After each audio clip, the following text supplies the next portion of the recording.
There is a particular kind of suffering that belongs only to people who want deeply. You have felt it, that gap between the life you can see so clearly in your mind and the life that keeps appearing around you. You have wanted abundance and scarcity returned. You have wanted love and isolation repeated itself. You have wanted peace and the same turbulence found you again. The wanting was real, the longing was genuine.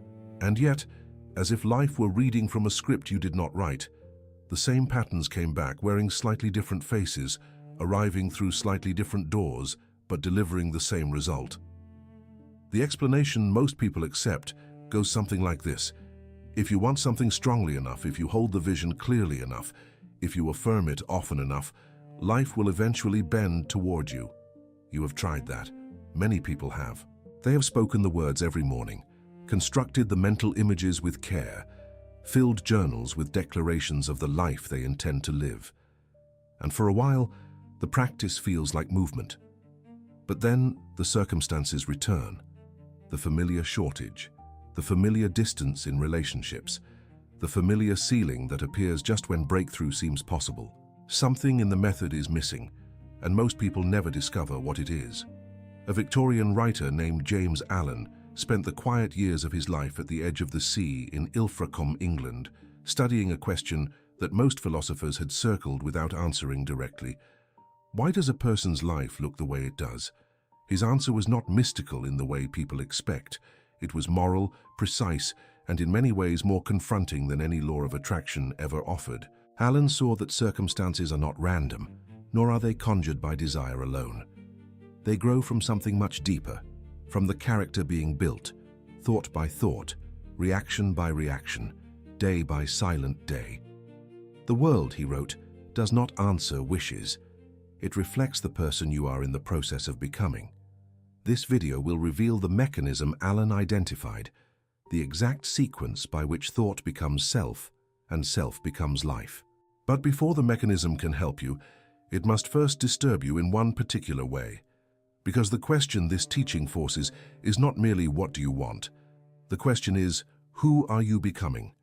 And there is a possibility, worth sitting with before we go further, that the self you are currently building is quietly incompatible with the life you so urgently desire, that every day, without knowing it, you may be asking life for something your inner structure keeps refusing to hold. Consider what it looks like from the inside. A person wakes in the morning carrying a genuine desire for financial abundance. They think about it. They may even pray for it. But underneath the desire, threading through every hour of the day like a current beneath the surface of a river, runs something else entirely, a low, constant rehearsal of not enough. Not enough resources, not enough opportunity, not enough capacity in themselves to hold what abundance would require. The desire points one direction. The practiced inner feeling points another. And life, indifferent to the desire but extraordinarily faithful to the feeling, keeps confirming the feeling. Or consider the person who genuinely wants love, not performance, not transaction, but deep and sustaining connection. They think about it often. Perhaps they speak about it to friends, describe the kind of relationship they want, imagine what it would feel like to be truly known by another person. Yet beneath the longing, almost invisible to them because it has been there so long, lives a persistent insecurity, a readiness to shrink, a habit of seeking approval before offering authenticity. The love they want requires openness. The self they inhabit offers guardedness. Life responds to what is actually present, not to what is desired from a distance. Success operates by the same principle. The person who wants to build something meaningful, a career, a business, a body of work they can be proud of, may carry the ambition sincerely. But in the private chamber of their thinking, where no one else can observe, the dominant thought is not expansion, but contraction. Not possibility, but its constant companion, doubt. They think like someone who expects defeat while hoping for victory. They rehearse failure in private and perform confidence in public, and life, which reads the private version, returns the private result. Peace, too, cannot be simply desired into existence. Many people long for an inner stillness they have never quite experienced. They seek it in weekends, in retreats, in the right relationship or the right apartment or the correct sequence of circumstances. But the inner world they actually maintain is a churning one, fed continuously by resentment kept warm, by old grievances revisited, by anxious anticipation of every possible difficulty. The peace they desire lives somewhere beyond a self they have not yet constructed. Wanting it does not build it. Something more is required. When people encounter the gap between what they want and what they receive, most of them respond by intensifying the method that was already failing. They affirm more frequently. They speak the words of abundance with greater conviction, even as the feeling beneath the words remains unchanged. They hold the vision longer, sharper, more elaborate in its detail. The problem with this approach is not that affirmation is worthless. The problem is that affirmation pasted over an unchanged identity is like painting a wall without addressing the structural damage underneath. The color changes. The crack returns. Visualization, used in the way many teach it, runs into the same difficulty. The mental image of the desired life can be extraordinarily vivid, fully furnished, emotionally compelling, detailed in its sensory texture. But if the self doing the visualizing carries an identity that contradicts the image, the practice becomes a kind of theater. You rehearse a life without rehearsing the self that belongs to it. The gap between the image and the identity does not close through repetition of the image alone. It closes only when the inner person begins to genuinely shift. Hope, as powerful as it is, as a sustaining force in difficult times, cannot substitute for character work. A person can hope deeply while changing nothing essential about how they think, how they react, what they tolerate in themselves, what standard they quietly hold for their own conduct. Hope without inner construction is longing with no corresponding cause. Life is not moved by the intensity of longing. It is moved by the nature of what is actually present in the person who longs. What all of these methods have in common is the attempt to attract a life without first becoming compatible with it. They treat the desired life as something that exists outside the self and must be pulled inward, magnetized from a distance, coaxed from an indifferent universe by the right technique. James Allen would gently but firmly disagree. The life is not outside waiting to be attracted. It is inside waiting to be produced. And it will be produced when the self that corresponds to it has been genuinely built. Here is what the continuation of this misunderstanding actually costs. When the desired life cannot find a compatible self to attach to, it does not wait patiently nearby. It simply does not manifest. The incompatibility is not visible to the person living it. They experience it as bad luck, wrong timing, or an unfair universe. But what is actually happening is more precise than luck and more instructive than injustice. The life that would correspond to wealth, love, peace, or success requires a specific inner structure. When that structure is absent, the life has nowhere to land. Repeated thought does not remain inert. Over time, what you think consistently becomes what you feel habitually. This is not a metaphor, but a psychological reality. Allen understood long before neuroscience would later confirm it in different language.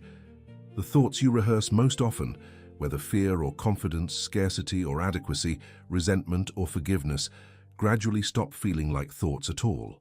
They begin to feel like facts, like the natural texture of reality itself. At that point, they have become something more permanent. Temperament. Temperament, once formed, shapes conduct without effort or deliberation. The person who has built a temperament of anxiety does not consciously decide to approach new opportunities with suspicion. They simply do. The habit of suspicion has become the shape of their engagement with life. Every offer, every connection, every opening receives the same inner response. A slight contraction, a hesitation, a readiness for disappointment. That response is not chosen in the moment. It is the automatic output of a self that has been constructed, thought by thought, over time. Conduct repeated builds circumstance, not in a single day and not through any one decision, but through the accumulated weight of how a person behaves across hundreds and then thousands of moments.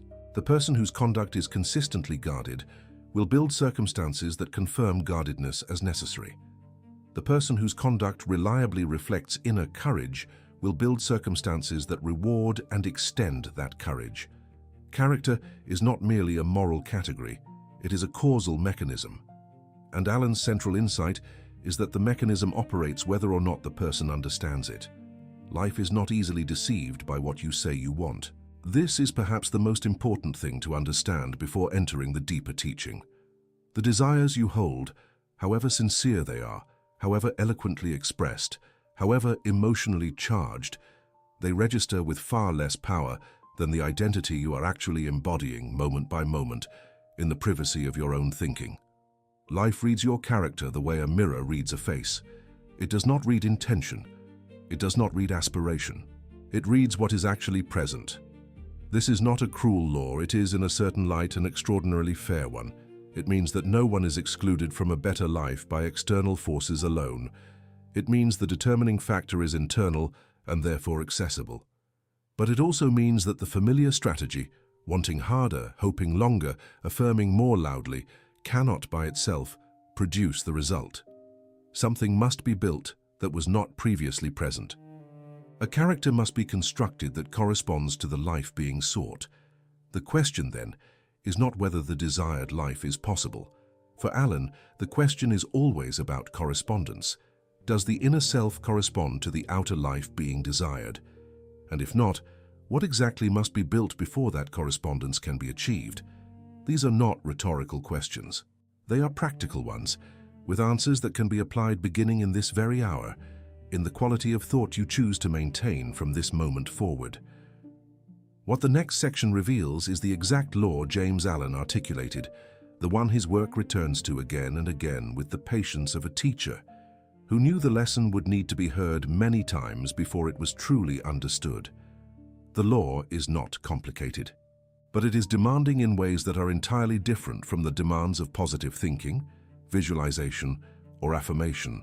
It demands something of the inner person, and the first step toward applying it is understanding precisely what it says.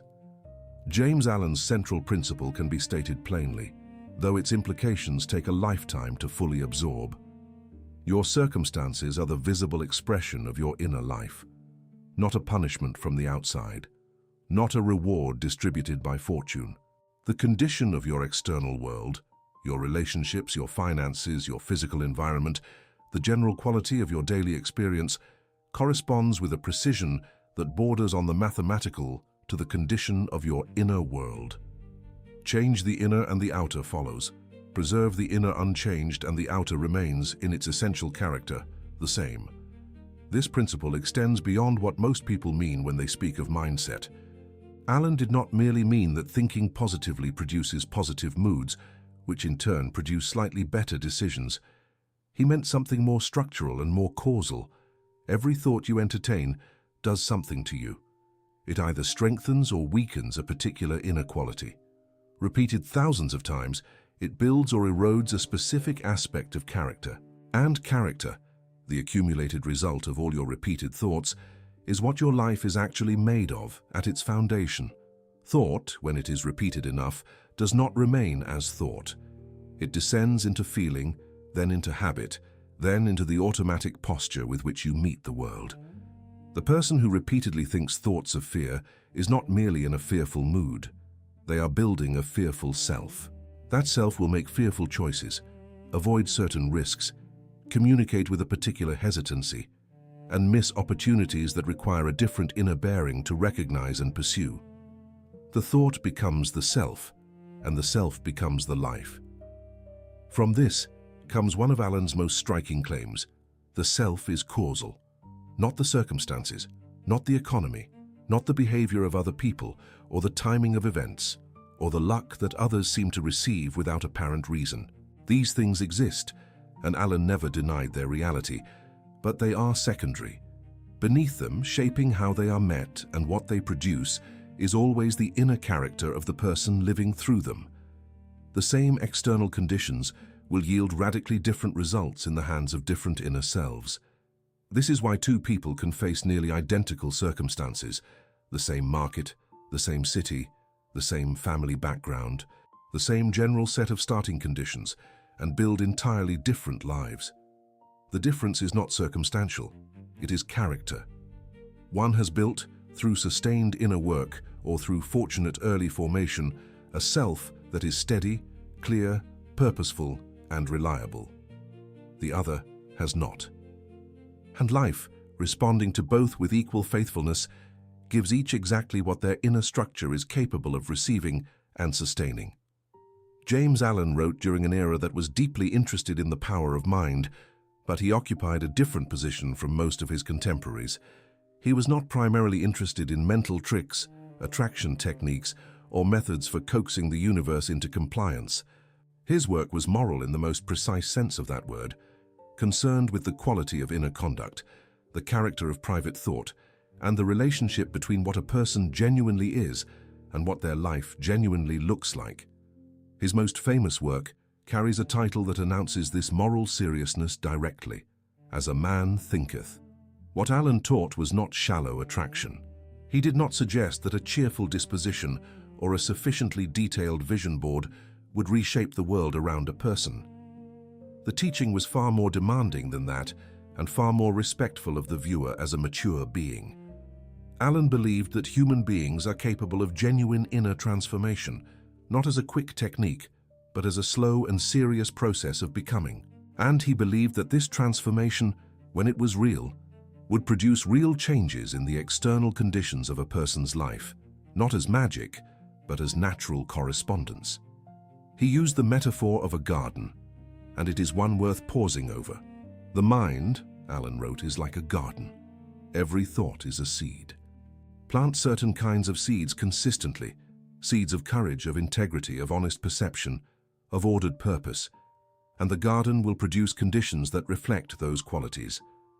Plant seeds of fear, of resentment, of dishonesty toward oneself, of careless indulgence, and the garden will produce those conditions instead. The gardener cannot complain about the harvest without examining what was planted.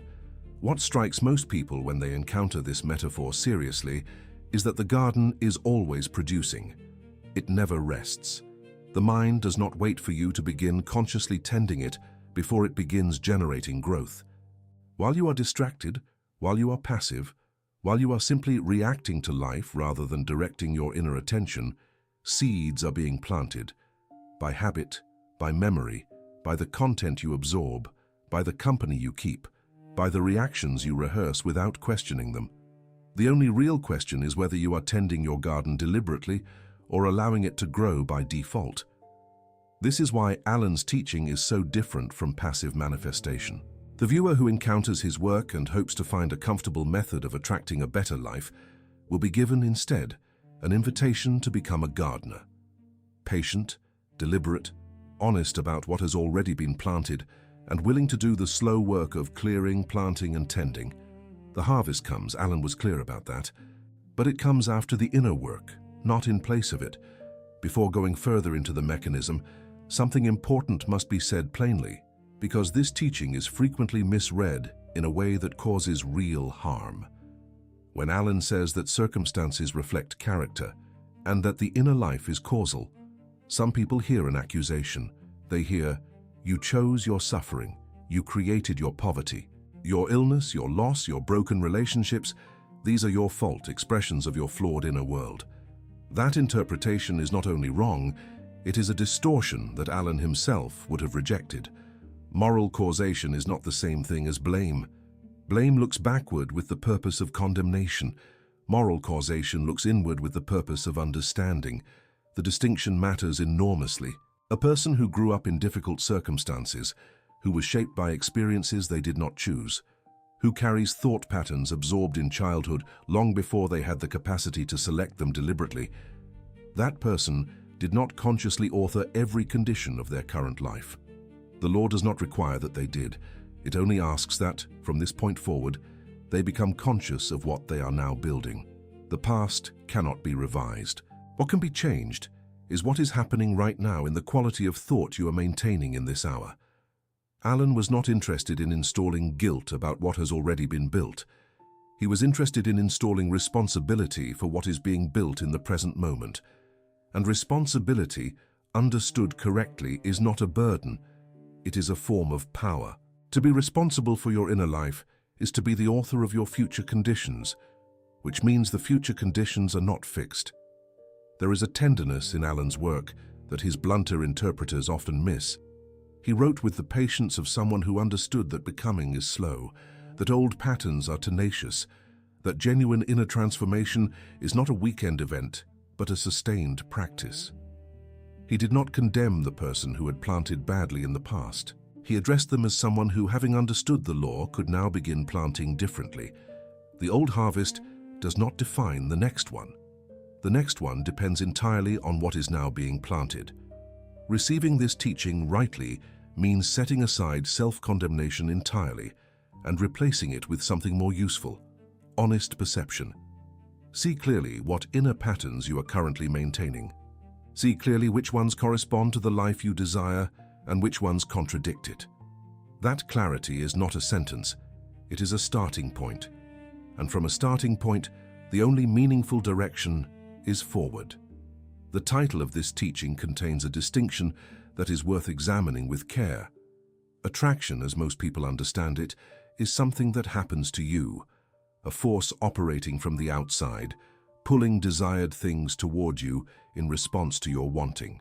Becoming, as Alan understood it, is something you do from the inside, a continuous process of inner construction that changes what you are, and therefore changes what your life naturally reflects.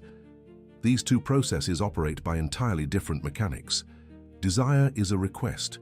When you desire something, wealth, love, health, meaningful work, you are signaling a preference. The signal is real, and it is not without value. But a request is passive. It waits for an answer. It depends on something outside the self responding favorably. A request can be ignored. It can go unanswered indefinitely. Many requests are sincere, heartfelt, and persistent, and they still go unanswered. Not because the universe is indifferent to human longing, but because something beyond longing is required. Becoming is different in kind. When you become something, when you genuinely build a character quality, embody a thought pattern so thoroughly that it shapes your automatic perception and conduct, you are not making a request. You are issuing a broadcast. You are transmitting a frequency that is specific to what you have built, and the world responds to that frequency with a consistency that desire alone cannot produce. The broadcast is not a wish, it is a fact. It does not ask for response. It commands it, silently and inevitably. The self, therefore, becomes the magnet, not the desire, not the wish, not the visualization or the affirmation, though these, as Alan understood, can assist the inner work if they are connected to genuine character building rather than used as substitutes for it. The magnet is what you are, not what you want to be. And this is why the life you desire keeps arriving in the form the self you have actually built recognizes, which is sometimes a very different form from the one you imagined. This is the heart of what Alan offered. The moment you accept that the self is causal, that your repeated thoughts are building a self, and that self is drawing your circumstances toward it with the reliability of a physical law, the entire strategy of your inner life must shift. You stop asking what you want. You start asking what you are becoming, and if what you are becoming does not correspond to what you desire, you begin the most important work available to any human being: deliberate inner construction. Becoming is a word that sounds gradual and gentle, and in some respects it is. But in Alan's framework, it is also the most decisive thing a person can do. Understanding what becoming actually means, precisely, mechanically, without vagueness, is the first requirement for using it deliberately. Becoming is not a mood. It is not the enthusiasm you feel after reading an inspiring passage or watching a moving video. Enthusiasm fades, mood fluctuates. Neither of these is sufficient to qualify as becoming, because neither of them has yet reached the depth of identity. What distinguishes becoming from momentary inspiration is repetition embodied. A thought entertained once does very little to the self. A thought entertained 1,000 times, especially when it is accompanied by feeling and acted upon in conduct, begins to change what the self automatically is. The process is slow enough to be imperceptible in any given day, which is why most people underestimate its power in both directions. They underestimate how much repeated fearful thinking is actually constructing their fearful self. And they underestimate how much a sustained practice of courageous, ordered, clear thinking would construct a fundamentally different one. The particular quality that separates becoming from pretending is inner obedience. Pretending is a surface performance. You behave as if you are confident, while the inner dialogue runs its familiar script of doubt. Pretending requires effort because it is working against the current. Becoming requires a different kind of effort, the effort of inner discipline, of attending to what you actually think before you express anything outward. The person who is genuinely becoming does not need to perform the desired quality. They are, however, imperfectly and incompletely beginning to embody it. The performance gradually gives way to the reality. Identity is the stage at which becoming produces its most powerful effects. When a quality has been practiced long enough, deliberately enough, consistently enough, it stops being something you are working to achieve and becomes something you simply are. The person who has persistently built the quality of inner steadiness does not remind themselves to be steady in a difficult moment. Steadiness is what activates automatically because it is now part of the character, the architecture of the self that the world encounters. That architecture is what life reads. This is why Alan spoke of character not merely as an ethical category, but as a practical one. Character is the accumulated product of every thought you have ever given consistent residence in your mind. It is the building that has been under construction, whether deliberately or by default for as long as you have been alive. Some parts of it are strong and serve you well. Other parts were built carelessly, from borrowed fears or unexamined reactions, and those parts produce the circumstances that most confuse and frustrate you. The work of deliberate becoming is the work of building consciously what was previously built without awareness. Life does not respond to the self you intend to be. It responds to the self you have actually built, and while that might initially feel like a severe limitation, it is also a precise instruction. The self you have actually built is the current starting point. From that starting point, every thought you choose to entertain, every inner position you decide to hold, every reaction you allow or redirect, is a brick in the next version of the structure. The only self life will ever recognize is the real one. The mercy in this is that the real one is continuously under construction. The chain that connects inner thought to outer circumstance is long enough that most people never perceive it as a single sequence. They see the circumstances at one end and their conscious intentions at the other, and because the two appear unrelated, they conclude that some external force must be responsible for the gap. But the chain exists, and tracing it carefully is one of the most useful things this teaching can offer. Thought is the first link. Not the occasional grand thought entertained during a moment of deliberate reflection, but the ordinary, continuous, largely unmonitored stream of inner commentary that runs through every waking hour. The quality of that stream, whether it tends toward abundance or scarcity, trust or suspicion, expansion or contraction, is shaping something at every moment, even when the shaping is invisible. What thought shapes, over time, is feeling. Not the sharp, event-triggered feelings that arise in response to specific circumstances, but the ambient feeling tone that accompanies a person everywhere, the background emotional weather of their inner life. This background tone is not random. It is the cumulative emotional sediment of all the thoughts that have been regularly entertained. A person who has thought thoughts of inadequacy for years does not merely feel inadequate when reminded of it. They carry inadequacy as their general inner climate, the default through which every experience passes before being processed. Feeling, in turn, shapes choice, specifically the micro-choices that accumulate into the texture of a life. Which opportunities feel worth pursuing? Which risks seem tolerable? Which relationships feel safe? Which conversations feel possible? These choices are not made by pure reason. They are made through the filter of the ambient feeling tone, which means they are being shaped at their root by the quality of habitual thought. The fearful thinker and the steady thinker, facing identical options, will choose differently, not because they have different information, but because their inner climate interprets the same information differently. Repeated choices become habit. This is perhaps the most mechanically powerful link in the chain. When a choice has been made often enough in similar circumstances, it stops requiring conscious deliberation. It becomes the automatic response. The person who has habitually chosen retreat when courage was required finds that retreat happens faster each time, more completely, with less awareness that an alternative was even available. The habit is now doing the choosing. Habit, embodied deeply enough, becomes character. Character is simply the sum of a person's reliable, habitual responses, what they consistently do when certain conditions arise, what they consistently feel in certain situations, how they consistently think when facing particular challenges. Character is not a permanent or genetic endowment. It is a built thing. It was assembled from habits, which were assembled from choices, which were shaped by feeling, which grew from thought. Every link in the chain is accessible, and therefore every link in the chain is changeable. Character shapes the response that others have to the person, not through manipulation or performance, but through the genuine signal emitted by who someone actually is. People of genuine warmth draw warmth without strategizing.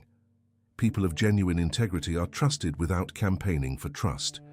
People of genuine inner steadiness attract the kind of opportunities that require steadiness to recognize and pursue.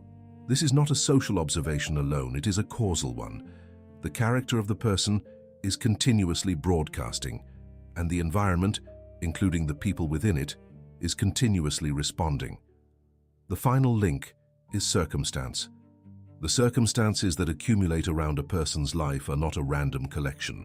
They are the crystallized product of the entire chain, of the thought that shaped the feeling that shaped the choice that became the habit that formed the character, and the character that drew a particular quality of response from the world.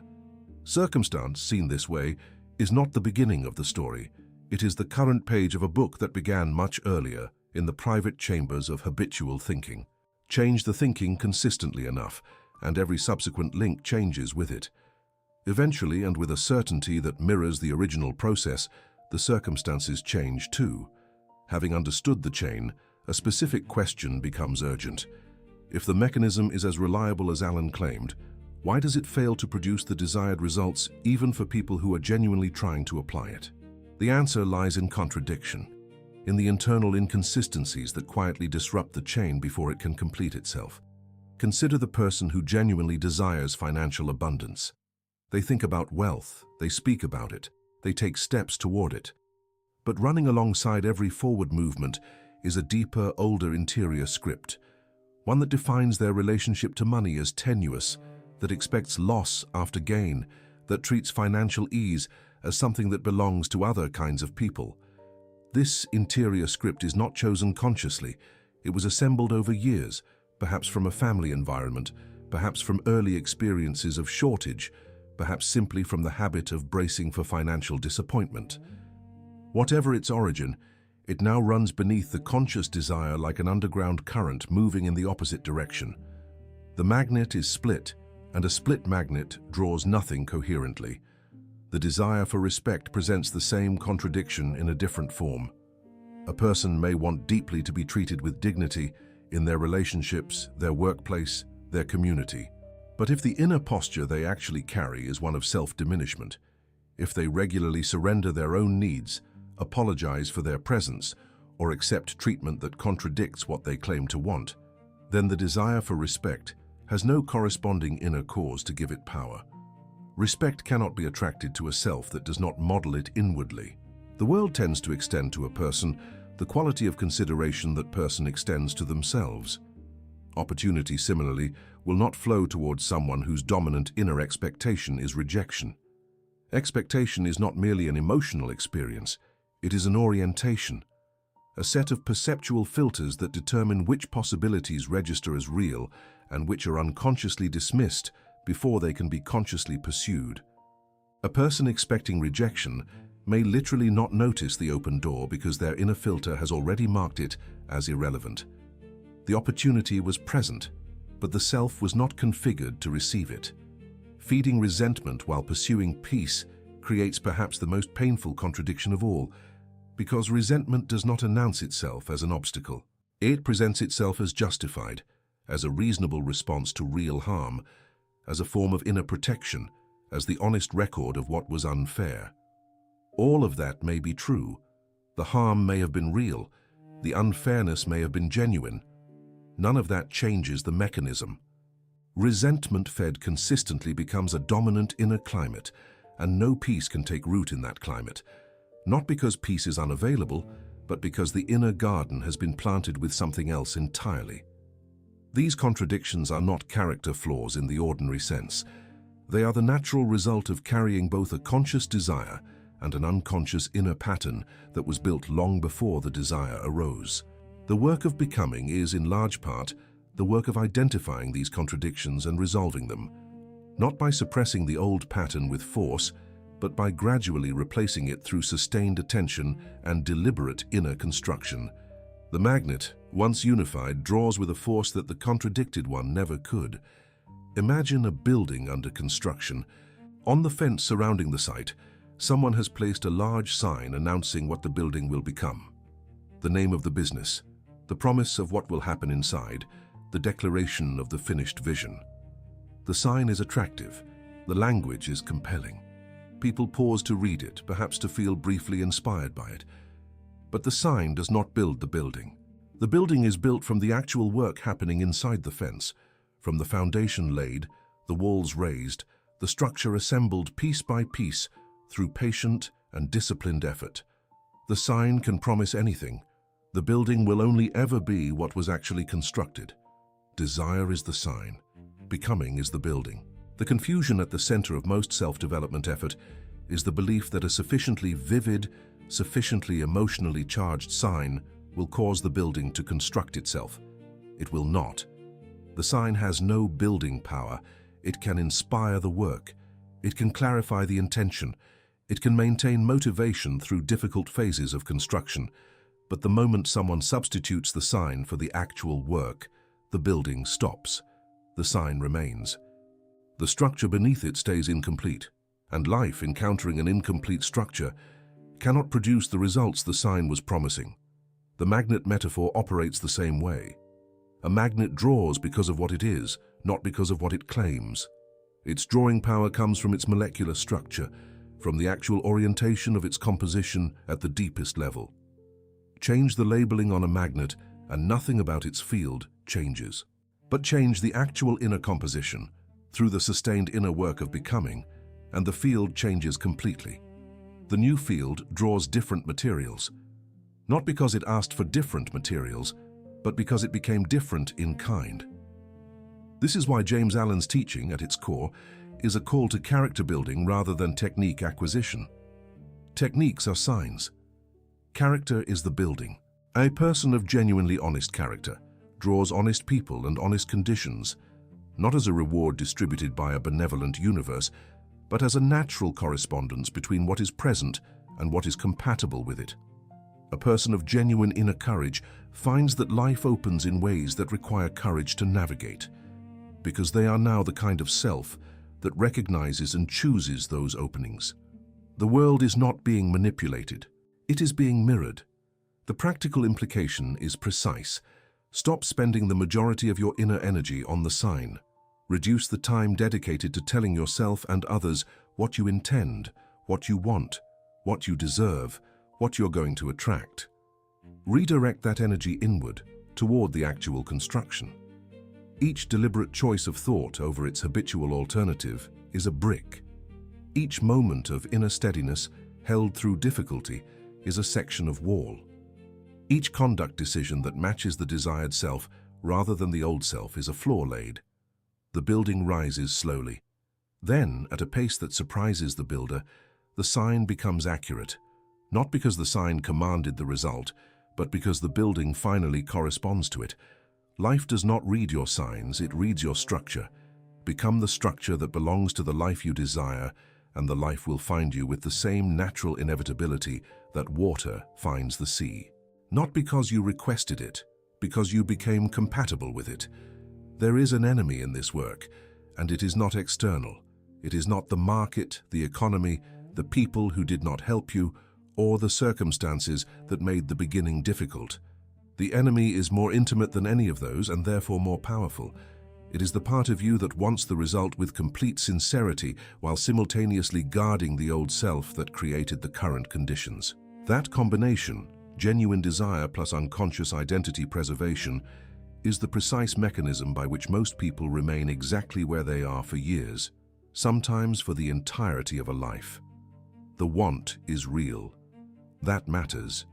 The desire for a better financial life, for more meaningful connection, for work that feels purposeful. These are not superficial wishes. They are legitimate human longings, and they deserve to be taken seriously. What does not serve them is the decision made mostly below the level of awareness to pursue the desired result while leaving the inner self that produced the current result fundamentally untouched. It is the equivalent of hiring a new architect while keeping the foundation that is causing the building to crack. The new plans look different. The structural problem remains. Ask yourself honestly, when you imagine the life you desire, do you imagine only the circumstances, the bank account, the relationship, the opportunity, or do you also imagine who you would need to be inside that life? Most people imagine the circumstances with great specificity and the inner self with almost no attention at all. They picture the destination without picturing the transformation required to be worthy of it, which is to say, compatible with it. Allen's law does not concern itself with worthiness as a moral judgment. It concerns itself with correspondence. And correspondence requires that the inner self be as specifically developed as the desired outer condition. Protecting the old self is not always obvious or deliberate. Sometimes it looks like familiar comfort, the relief of remaining in the known patterns even when those patterns are painful. Sometimes it looks like reasonable caution, a reluctance to change something deep and essential without certainty of the result. But whatever form it takes, identity preservation in the presence of genuine desire is the blocker. It is the thing that stands between the person you currently are and the person who belongs in the life you desire. Identity protection is a skilled disguise wearer. If it announced itself plainly, "I am the part of you that refuses to change," most people would confront it immediately. Instead, it appears in the language of effort, of process, of spirituality, and of deserving. The disguises are convincing, they use the right vocabulary, they sound like progress. And because they sound like progress, they are extraordinarily effective at allowing a person to remain stationary while feeling like they are moving. I am trying. This phrase is the most common of the disguises, and perhaps the most damaging. Trying, in the way Allen's law requires, means actually doing the inner work of thought replacement, of character construction, of sustained attention to the quality of the self being built. But I am trying is often used to mean something much smaller, making gestures in the direction of change without engaging the change at the depth where it must happen. The gesture satisfies the conscience. The old self remains intact. Life continues producing the same result, and the person points to their effort as evidence that the law must be wrong. I am manifesting.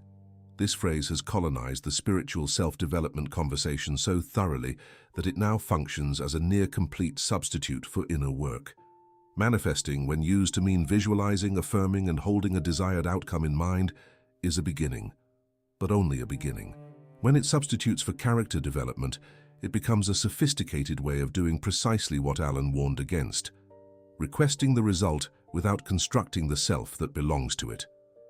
The manifestation practice can be sincere, detailed, emotionally rich, and spiritually earnest, and still produce no lasting change in circumstances if it is not accompanied by genuine becoming. I deserve better. This is perhaps the most psychologically complex of the disguises, because it contains real truth. You may genuinely deserve better in the moral sense of that word than what your current circumstances are offering. Suffering is not evidence of unworthiness, but I deserve better becomes a blocker when it is used as a reason not to examine the inner self, when deserving becomes the argument against responsibility. Allen's teaching has nothing against deserving. It simply observes that the law does not operate on the basis of deserving. It operates on the basis of inner correspondence. I am waiting for life to respond. This last disguise is the most passive, and it is also, in some ways, the most honest, because it names exactly what is happening. Waiting. Life has been asked. Life has not yet answered. The waiting continues. What this posture avoids is the recognition that life is already responding to what the self has actually built, not to what it has requested. The response is continuous and immediate. It is just not the response that was hoped for. And the reason it is not the hoped-for response is that the self has not yet become the cause that would produce it. The cost of maintaining the old self while pursuing a new life is not merely the cost of delayed results. It is a deeper and more corrosive cost, because over time it produces a specific kind of disillusionment, the loss of faith not in yourself, but in the possibility of change itself. When you want sincerely, try visibly, and repeat the cycle without the fundamental shift. The natural conclusion is that wanting and trying do not work. That conclusion is catastrophically incorrect, but it is entirely understandable. From inside the cycle, it looks like evidence. Desire, not honored by corresponding inner construction, eventually curdles into disappointment. This is not a metaphor. The emotional cycle of arousing desire, holding hope, watching the result fail to materialize, and then retreating into disappointment, repeated enough times, creates a kind of psychic scar tissue. The person stops desiring as freely because desire has become associated with disappointment.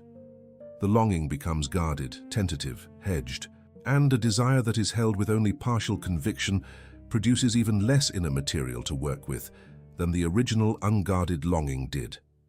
Hope, similarly, transforms into bitterness when it is not given the inner infrastructure to produce results. The person who has hoped for a better financial life, a more loving relationship, a more peaceful inner existence, and has not received it, carries that unfulfilled hope as a weight. Over years, the weight becomes resentment. Not toward any specific person necessarily, but toward life itself, toward the hidden law that seems to favor others and overlook them. The bitterness is understandable. It is also, in Alan's framework, one of the most powerful blockers of the change they still secretly want. The repetition of the same circumstances, the same financial ceiling, the same relational patterns, the same professional limitations, is not random. It is the faithful production of an inner world that has not fundamentally changed. The world is not repeating the same suffering out of malice or indifference. It is reflecting, with extraordinary precision, an inner self that has been preserved. The mercy of this is that the repetition is not inevitable. It will continue only as long as the inner cause remains unchanged. Change the cause and the pattern breaks. Most painfully, the person who remains in this cycle gradually loses trust in the law itself, which is to say, they lose the very tool they most need.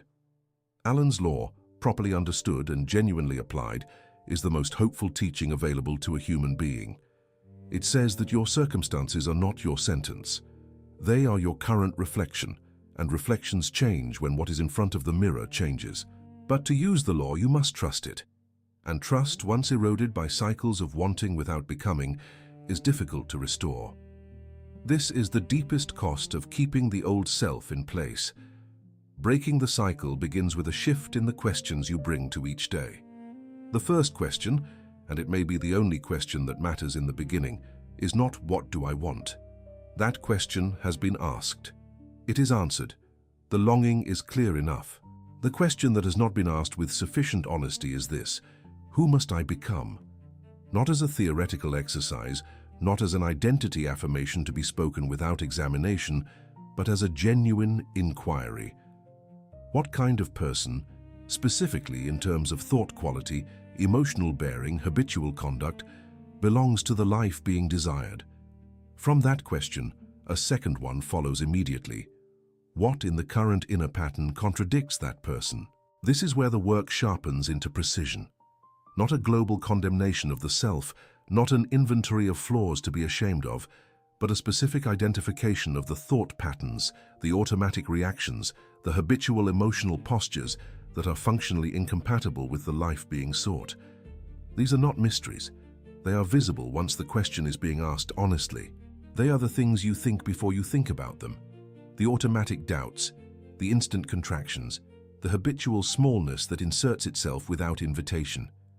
Having identified a specific contradiction, one clear thought pattern that opposes the desired self, the instruction is simple. Begin there. Not everywhere at once.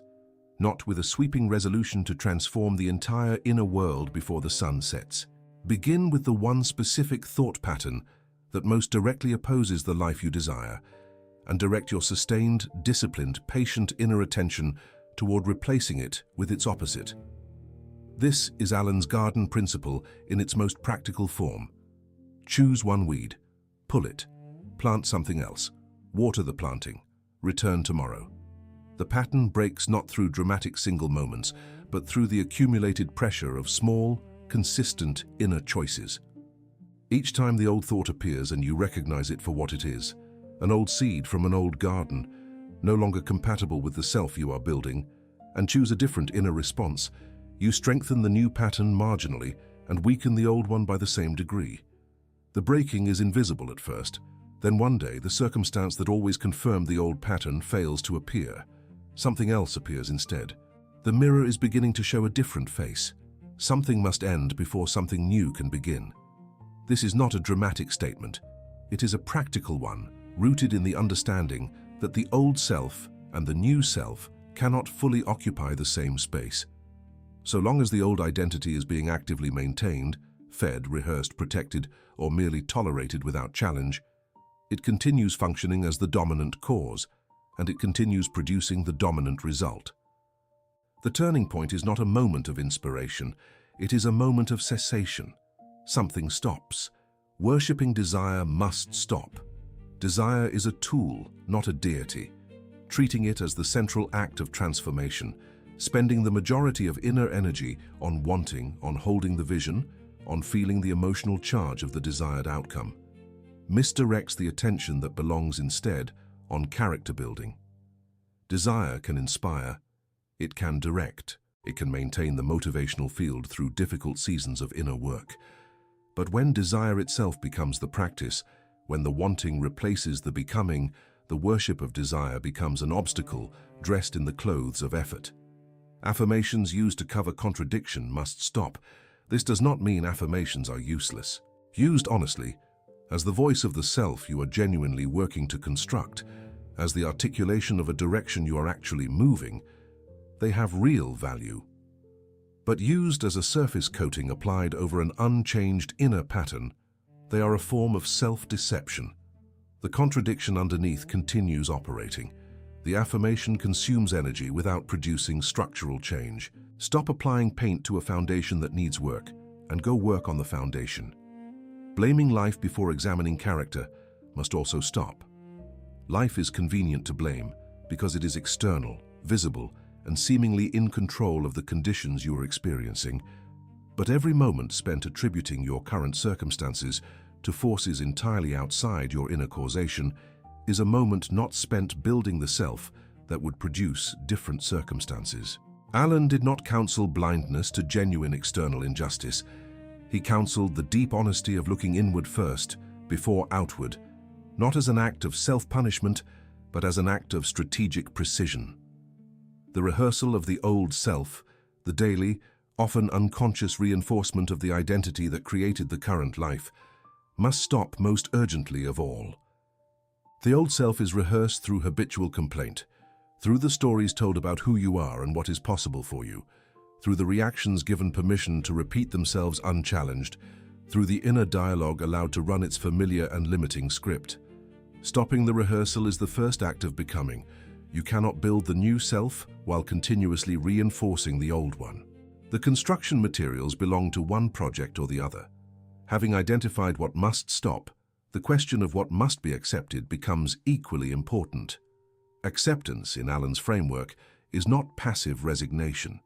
It is the clear-eyed recognition of how things actually work, which creates the only reliable foundation from which genuine change becomes possible. The first thing to accept is this: the self is always producing. There is no neutral position. Right now, in this very moment, your habitual thinking is either building toward the life you desire or building away from it.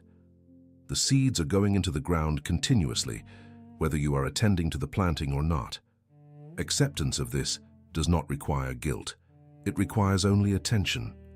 If the self is always producing, then the quality of what is being produced is always within the reach of conscious influence. That is not a burden. That is a precise form of freedom. Every thought is a seed. This is not poetry in Alan's world, it is mechanism. each thought entertained produces a small, almost imperceptible effect on the inner structure. The effect of any single thought is negligible.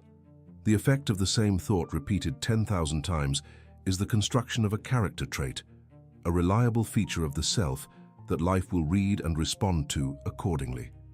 Accepting this means accepting that attention to the quality of ordinary thought matters enormously, not as a spiritual exercise for its own sake, but as a practical causal activity with real consequences. Every repeated reaction is construction. The way you habitually respond to difficulty, to unexpected news, to frustration, to the behavior of others, each of these automatic responses is either reinforcing an old aspect of character or building a new one. The person who reacts to difficulty with quiet steadiness is building steadiness into their character, whether or not they think of it in those terms. The person who reacts with panic or resentment is building that instead. The reaction is the vote, and the votes accumulated over a lifetime of moments elect the self. Becoming must precede stable receiving. This may be the most important acceptance of all, because it reorders the sequence that most people assume. Most people expect receiving to come first. The circumstances change, and then the identity adjusts to match them. Alan saw it the other way entirely. The identity changes first, through deliberate inner work. Then the circumstances follow, as a natural reflection of the changed identity. The receiving is stable only when the becoming that preceded it is genuine. A lucky change in circumstances, without a corresponding inner change, is temporary. The inner cause remains the same, and eventually the outer condition returns to match it. From the cessation and the acceptance, a new inner position becomes available. This position is not a performance or a persona to be adopted. It is a genuine orientation, a way of holding the inner life that, practiced consistently, becomes the natural posture of a self in the process of real transformation. I become the cause. This is not a declaration of arrogance. It is a declaration of responsibility. It is the decision to stop treating life as something happening to you from the outside and to start recognizing yourself as the originating factor in what your life reflects. You are not the victim of your circumstances. You are their author. Sometimes the authorship was unconscious, built from unexamined patterns inherited long before you had the awareness to choose differently. But the authorship is yours, and the next chapter belongs to the self you are now deliberately constructing. I build the self that belongs to the life I desire. This inner statement shifts the center of effort from the external to the internal, where Alan always said the real work resides. Rather than arranging and rearranging external circumstances in hopes that the inner life will somehow adjust to match, you reverse the sequence. You build inwardly first. You construct, with deliberate thought and honest conduct, the character of the person who naturally inhabits the desired life. That character, once genuinely present, finds the external circumstances following with a naturalness that no amount of external arrangement could produce. I do not chase life, I become magnetic to it. Chasing is an exhausting posture. It requires perpetual effort, perpetual vigilance, and it contains within itself the assumption that the desired thing is naturally moving away from you. Magnetism requires a different kind of effort, the focused, inward-directed effort of building a self whose quality naturally draws corresponding conditions. The person who chases opportunity spends their energy on pursuit. The person who becomes magnetic to opportunity spends their energy on construction. The construction is more demanding in the short term. In the longer term, it is the only strategy that does not exhaust itself. My character is my invitation. This may be the most quietly powerful of the inner positions. Every aspect of your character, your reliability, your honesty, your emotional steadiness, your willingness to meet difficulty with clarity, is an open invitation to the circumstances that correspond to those qualities. You do not need to advertise them. You do not need to convince anyone of them. A character genuinely built announces itself through conduct, and conduct, accumulated into the perception others hold of you, draws responses and opportunities without strategy or solicitation. Every turning point arrives at a place where a choice must be made. Alan's teaching does not offer a path that bypasses choice. It makes the choice more precise, more clearly defined, so that the person standing at the turning point knows exactly what each option actually consists of. The first option is wanting. Wanting is easier. It is emotionally satisfying in the short term because it feels like engagement. It creates a sense of movement, even when the inner structure producing the current circumstances remains untouched. Wanting allows the old self to remain intact while presenting the psyche with the pleasant sensation of reaching toward something better. The cost of choosing wanting over becoming is the continuation of the current pattern, not as punishment, but as simple correspondence. The second option is becoming. Becoming is slower. It does not offer the immediate emotional relief that a vivid vision or a charged affirmation can produce. It requires patience with a process whose early stages are invisible. It requires honesty about the inner patterns that are currently operating, including the ones that are uncomfortable to acknowledge. It requires sustained effort, applied not to external circumstances, but to the interior of the self where the real causes reside. The reward of choosing, becoming, over wanting is not immediate, but it is lasting, because it is built into the structure of the self. The choice between them is not made once. It is made every day, sometimes every hour, in the small decisions about what to think, how to react, which inner position to hold, and which to release. Each of these small decisions is a vote, for the old self or the new one, for wanting or for becoming, for the continuation of the current reflection or the construction of a different one. Understand this fully. The desired life waits on the compatible self, not on the right circumstances, not on the right timing, not on the behavior of other people or the condition of the external world. It waits on the emergence of an inner self that genuinely corresponds to it, that has built, through sustained and honest inner work, the exact character the desired life requires. That self is not distant. It is the next version of the self currently under construction, and every deliberate inner choice made from this moment forward is a step in its construction. The practice begins with a shift in the question that opens each day. Most people wake and orient themselves toward the day's tasks, obligations, and desired outcomes. What will I accomplish? What do I need? What do I want to have happen? These are reasonable questions, but they all face outward. The question that serves the work of becoming faces inward first. What self am I building today? It sounds deceptively simple. In practice, asked seriously and answered honestly, it reorients the entire day. To ask, what self am I building today, is to treat each day not as a sequence of events to be managed, but as a session of inner construction. Every conversation, every decision, every moment of difficulty or ease becomes a specific opportunity to either reinforce the old pattern or install a new one. The day does not happen to you. It happens through you, shaped by the inner quality you bring to each of its moments. Framing it that way from the start places the authority where Alan always said it belonged, inside, not outside. The second practical shift involves a brief pause before reacting, particularly in moments that would ordinarily trigger automatic responses. Before the habitual thought runs, before the familiar emotion deploys, ask, does this response belong to the life I desire or to the life I am leaving behind? The question creates a space, not always large, sometimes only a breath wide, between the trigger and the reaction. In that space, the choice exists. The old self reacts without consulting the space. The self being built chooses from within it. Noticing patterns without shame completes the daily practice. Shame is a poor tool for inner work because it turns attention into condemnation, and condemnation tends to cement rather than change what it focuses on. The old patterns, the habitual contractions, the automatic doubts, the familiar emotional weather, should be noticed with the dispassionate clarity of a gardener identifying weeds. A gardener does not despair over the presence of weeds, they simply pull them. The noticing is not evidence of failure. It is the beginning of precise and purposeful inner gardening.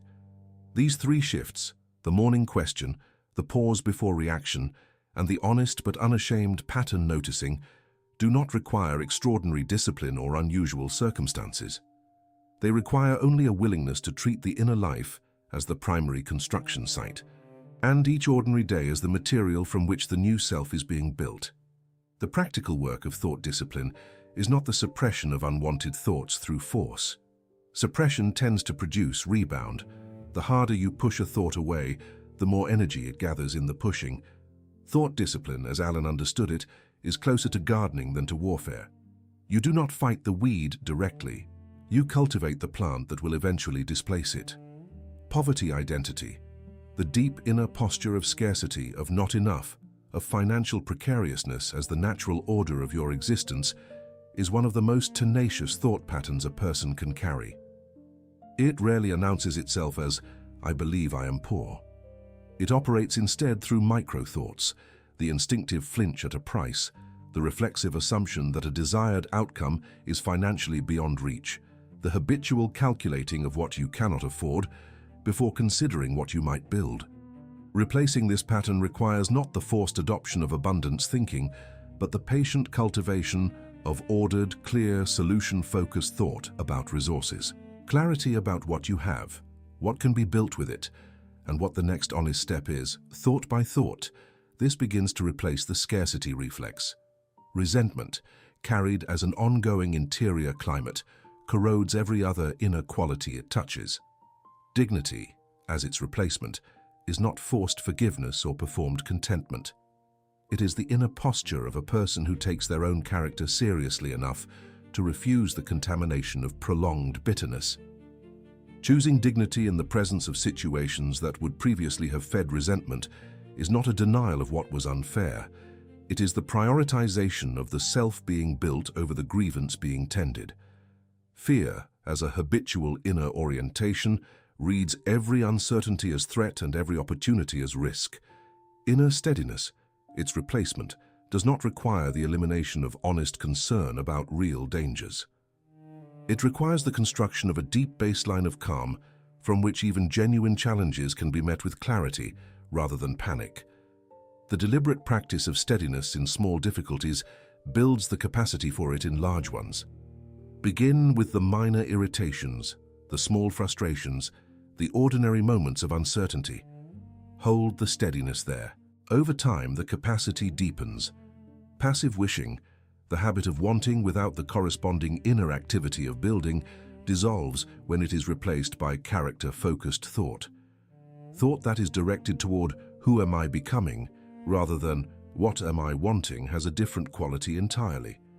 It is active rather than passive, constructive rather than receptive, causal rather than appealing.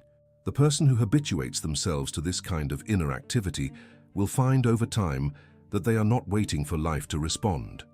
They will find that they have become the responder's cause. Thought that does not find expression in conduct remains partially abstracted.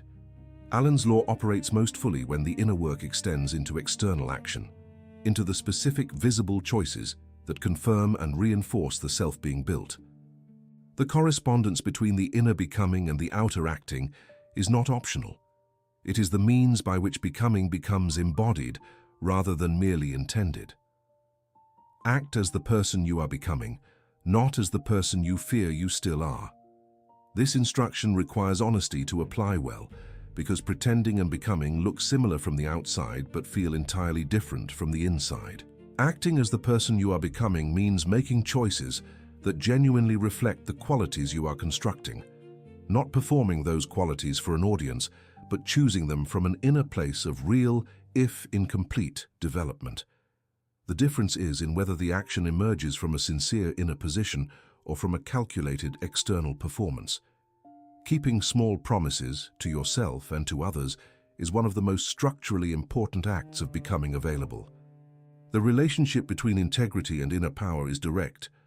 Every small promise kept builds something in the character. Every small promise broken erodes it. The scale does not matter as much as the pattern. A person who consistently does what they said they would do, even in small, private, unobserved matters, is building a character of reliability. That character, accumulated over thousands of kept promises, becomes the inner structure that life recognizes as trustworthy and responds to accordingly. Speaking with integrity means that the words you offer outward correspond to the truth you hold inward.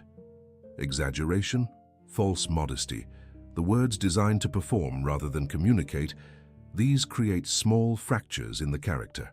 Not through moralistic punishment, but through the simple mechanical effect of practicing a disjunction between what is genuinely true and what is expressed. The self of integrity, built through consistent, honest speech, even in its most ordinary expressions, produces an inner coherence that is perceptible to others and draws honest conditions in return.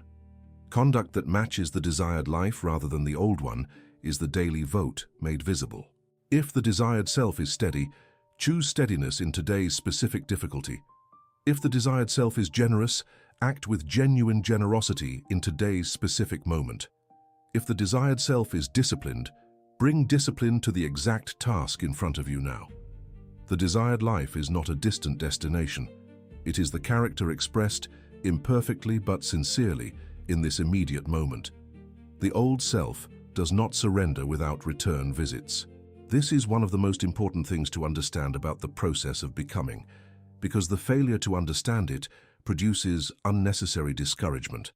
The old thought patterns, the habitual emotional responses, the familiar inner postures that you have been working to replace, they will come back, not because the work is failing, but because old patterns have deep roots and they assert themselves with particular force when circumstances create pressure, fatigue, or disappointment.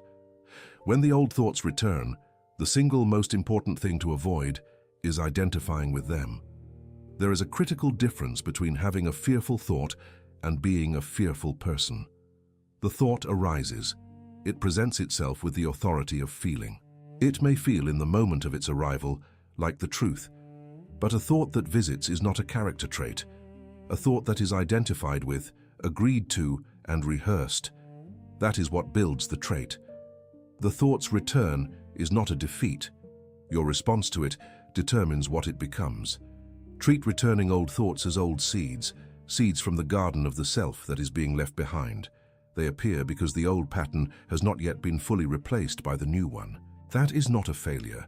It is simply the state of a garden mid-transition, where the new planting is growing but the old root system has not yet fully yielded. The old seed is not your enemy. It simply has no place in the garden being cultivated.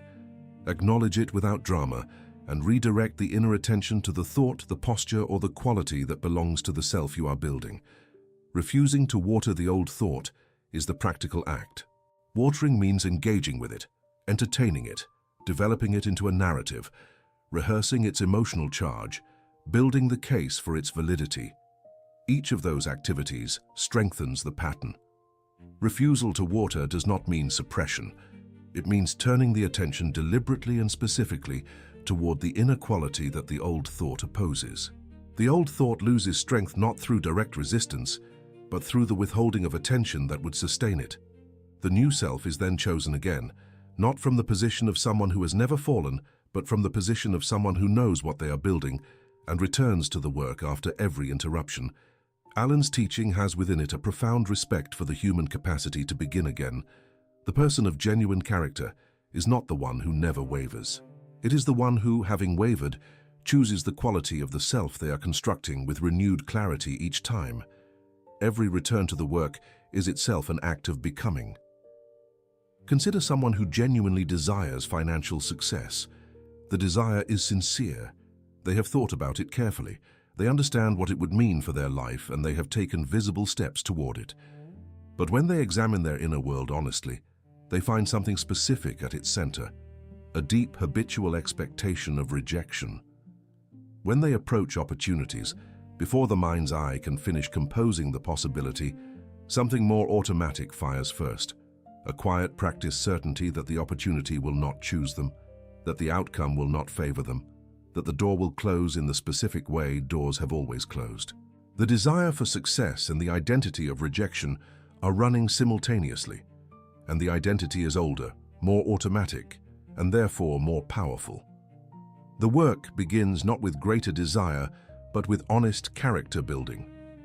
The person identifies the specific thought pattern, the rejection expectation, and begins replacing it with something more structurally useful. Reliability. Each day they keep the commitments they make to themselves. Small ones at first. The discipline of arriving when they said they would, completing what they began, communicating clearly rather than ambiguously. Each kept commitment is a small deposit into the account of inner trustworthiness. The reliability is not performed for anyone. It is built privately for the character itself. Alongside reliability, they work on clarity of thought, replacing the vague, anxious rumination about financial uncertainty with specific, ordered thinking about what is actually available, what is actually possible, and what the next genuine step actually is. Then courage, the deliberate choice to approach one opportunity fully without preemptively protecting against the anticipated rejection. Not false confidence, but the genuine inner steadiness of a person who has decided that their response to an outcome matters more than the outcome itself. The shift, when it comes, is subtle at first. Opportunities that were previously invisible, because the inner filter marked them as irrelevant, begin to register. People respond differently because the person speaking to them is no longer telegraphing the expectation of rejection. Conversations that previously ended in ambiguity begin to resolve into clarity and momentum. The mirror has not changed. What has changed is the face in front of it. The new self is producing new circumstances, not through luck or dramatic intervention, but through the simple, irresistible mechanism of correspondence. The inner construction is complete enough, genuine enough to now be visible in the reflection. Return now to the beginning, to the gap between the life desired and the life experienced, and to the question that has been at the center of everything taught in this long conversation. The answer has been stated, developed, illustrated, and applied from every practical angle. But it bears stating once more cleanly and without adornment, because compression is sometimes the clearest form of truth. You do not attract the life you merely desire. Desire is present in millions of lives that remain unchanged by it. It cannot carry the weight of transformation alone, because it operates at the surface of the self, in the register of want, while the mechanism operates at the level of identity, in the register of being. The desire may be perfect. The vision may be vivid. The longing may be entirely genuine. None of that by itself crosses the threshold of inner causation. What life recognizes and responds to with the faithfulness of a mirror is your becoming. The self constructed through repeated thought, reinforced through consistent conduct, embodied in the character that others encounter and the world reflects back. When what you have become corresponds to the life you desire, the life does not need to be attracted. It arrives as a natural event, the way a plant grows toward adequate light, not by striving but by correspondence. Desire asks, character commands silently. This is perhaps the most precise formulation Allen's teaching offers. The asking is heard but not always answered. The silent command of a genuine character produces its results with an authority that no amount of asking can replicate. Build the character that belongs to the life you desire, and the life comes, not as a gift, not as a reward, but as the natural consequence of an inner cause that has finally been made real. The contrast between the two orientations is worth seeing plainly, without the softening that sometimes makes a lesson comfortable but less useful. The old life, the one built around wanting, hoping, and repeating, has a particular quality. Its movement is circular. The same desires arise, the same methods are applied, the same results appear. The person inside it is not passive or unintelligent. They are sincerely working with an incomplete understanding of where the cause resides. The new life, the one built around becoming, embodying, and allowing correspondence, has a different shape entirely. Its movement is progressive, not without difficulty, not without setback, not without the recurrence of old patterns demanding renewed attention. But the general direction is one of construction, of deepening, of a self that grows genuinely more compatible with the life it desires. The progress is slow enough that it is rarely dramatic, but it is real in a way that external rearrangement never quite is. The old self chases. Chasing is kinetic, full of activity, full of effort, full of the continuous forward lean towards something that keeps relocating just ahead. It is exhausting, not because it requires too much energy, but because the energy is misdirected. Every step taken toward the desired circumstance from an inner self that has not changed is a step that the unchanged inner self will quietly reverse. The new self magnetizes. Magnetism is quieter than chasing, and its results are more durable. A magnetic field does not pursue what it draws, it simply is what it is, and the drawing happens as a natural consequence of what it is. The person who has genuinely built the inner qualities that correspond to their desired life stops chasing. They become instead a coherent presence, steady, clear, reliable, purposeful, and what corresponds to that presence finds its way to them through the same invisible law that pulls iron filings toward an aligned magnetic field. The magnet is not made of words. Every affirmation, every declaration, every carefully worded intention, these are useful only insofar as they accompany and direct genuine inner construction. Spoken alone, without the corresponding work of becoming, they are sound without structure. They do not magnetize, they decorate. The distinction is not semantic. It is the difference between a life that keeps offering the same frustrating reflection and one that begins, slowly and irreversibly, to change. A magnet is made of being, of what it has genuinely become through a process that is interior, structural and real. The being of the self, the actual character accumulated through every thought given consistent residence, every habit built through repeated choice, every inner quality cultivated through patient and honest discipline. This is the material of which the true magnet is composed. Nothing decorative, nothing performed, only what is real. Life changes when the self changes, not before and not without it. The external conditions that have been the source of frustration, of longing, of the repeated disappointment that may have brought you to this teaching, they are not the primary location of the problem, and they are not the primary location of the solution. They are the reflection.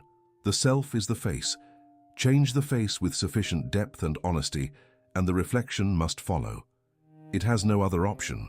The law operates without exception, without favoritism, and without delay once the inner cause has genuinely been built. There is a decision available to you in this moment, not a dramatic renunciation or a bold public commitment, but something quieter and more binding than either of those.